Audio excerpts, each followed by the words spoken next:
आज दुधगाव महसूल मंडळाच्या वतीनं सन्माननीय जिल्हाधिकारी यांना आम्ही 2023च्या रब्बी व खरीपच्या पीक विम्याच्या संदर्भामध्ये निवेदन दिलेलं आहे आणि त्या निवेदनामध्ये आमची मागणी आहे की ज्या वेळेस 27/11ला अति जास्त पाऊस ढगफुटी सदृश्य पाऊस पडला होता, त्यावेळेस रात्रीला ढगफुटी झाली, सकाळी पाहिलं तर होत्याचं नव्हतं झालं।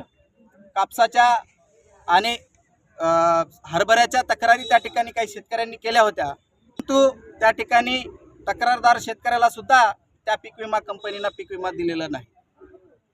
असो, आमचं म्हणणं काय की त्या दिवशी रात्रीला जे पाऊस पडला होता आणि त्या पावसामध्ये हरभऱ्याचं जे काही नुकसान झालं होतं आणि त्यावेळेस आम्हाला दुबार पेरणी करण्याची वेळ त्या ठिकाणी आली होती।